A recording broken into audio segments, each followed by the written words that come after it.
Assalamualaikum warahmatullahi wabarakatuh. Perkenalkan, saya Naila Aida Pradila dengan NIM 2509016020004 dari program studi Akuntansi Sarian Terapan kelas A.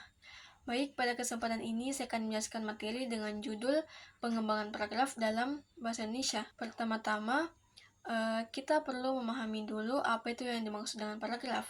Jadi, paragraf merupakan kumpulan beberapa kalimat yang saling berhubungan dan membahas satu ide pokok atau satu gagasan utama. Jadi, dalam satu paragraf, fokusnya hanya pada satu topik agar pembahasan lebih jelas dan tidak melebar kemana-mana. Kemudian, apa itu yang dimaksud dengan pengembangan paragraf? Jadi, pengembangan paragraf adalah cara kita dalam memperluas atau memperjelaskan ide pokok dengan menambahkan kalimat-kalimat penjelas. Tujuannya supaya pembaca lebih memahami maksud dari paragraf tersebut. Dalam sebuah paragraf, biasanya terdapat kalimat utama, yaitu kalimat yang berisi ide pokok, kemudian kalimat penjelas, yaitu kalimat yang mendukung atau menjelaskan kalimat utama. Selanjutnya, kita masuk ke cara-cara pengembangan paragraf. Yang pertama adalah pengembangan dengan contoh. Pada cara ini, kita bisa menjelaskan ide pokok dengan memberikan contoh-contoh yang konkret. Contohnya, misalnya kita membahas pentingnya membaca.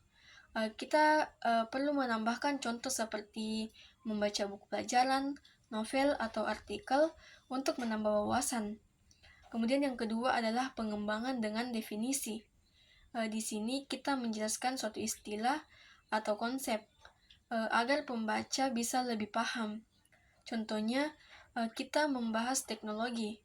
Jadi, kita bisa menjelaskan terlebih dahulu apa itu yang dimaksud dengan teknologi. Kemudian yang ketiga adalah pengembangan dengan sebab akibat.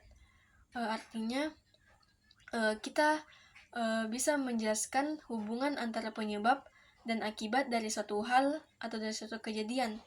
Contohnya, kurangnya belajar dapat menyebabkan nilai yang rendah.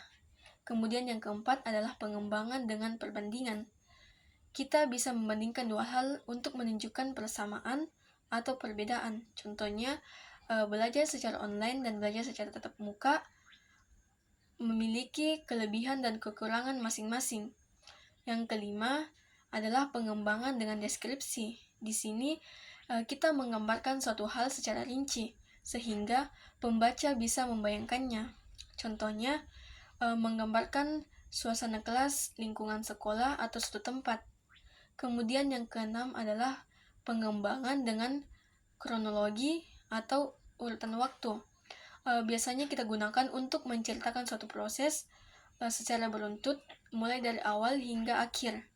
Contohnya, proses kegiatan dari pagi hingga sore hari. Kemudian selanjutnya, agar paragraf yang kita buat bisa baik, ada beberapa hal yang perlu diperhatikan. Paragraf yang memiliki satu ide pokok yang jelas, kemudian kalimat penjelas harus mendukung ide pokok. Menggunakan bahasa yang mudah dipahami, antar kalimat harus saling berhubungan atau padu. Sebagai kesimpulan, pengembangan paragraf sangat penting dalam penulisan karena membantu kita dalam menyampaikan ide dengan lebih jelas, terstruktur, dan mudah dipahami oleh pembaca. Dengan memahami cara-cara pengembangan paragraf, kita bisa membuat tulisan yang lebih baik dan lebih menarik untuk dibaca. Sekian penjelasan dari saya. Terima kasih.